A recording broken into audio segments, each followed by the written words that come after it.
My husband and I were married for 3 years before he finally relocated abroad. My husband and I were classmates in school before we started dating. Dated for a while, then we got married. Then after 3 years, my husband relocated abroad. After I relocated abroad, I started living with my mother-in-law and 2 kids. Before my husband relocated abroad, he used to give his family members money, his mom specifically, and she loved him. She loved him so much. She even loved me as well. There was no problem whatsoever. My husband had to sell almost everything he had for him to relocate abroad. After I relocated, he did not settle down immediately because he didn't get a job and he didn't get a stable accommodation. I really don't know why some people will be relocating abroad after selling every property they own in Nigeria. Like, it is not all that. You will work, oh. The reason why we had to go live with his mom was because he already sold all of his properties in Nigeria before he went. I mean, that was how he was able to raise funds for himself. I was already a stay-home wife, so I wasn't working prior to this time. When he moved abroad, all I had to do was depend on the money he was going to send for us to feed. I didn't have any income or any savings whatsoever, so I could not go and take an apartment on our own. The best thing for us to do was to live with his mom, pending the time he was going to send enough money for us to take another apartment for us. So due to the fact that my husband did not settle immediately and he was not able to send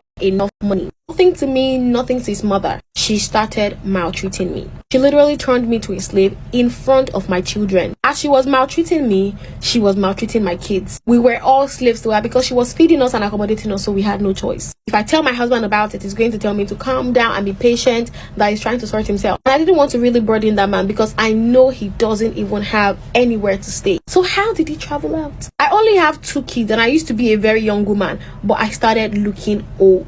No family member was coming through. In fact, my parents did not mind because they warned me before that not to marry my husband because he was poor. I really don't know why financial independence is not something that women should be learning before they enter marriage. You know, if you ask 5 ladies what their plans are, they are going to tell you is that after school, I'm going to get a job and I'm going to get married. After marriage, nothing comes. Why are people always making marriage the last thing on your plan? What happens after marriage? Does that mean your life ends? What happens to you actually making something out of yourself? Oh yeah, you want to be an Odogu wife, I get it, but it is not all of you that will be Odogu wife. Some of you have to be the Odogu.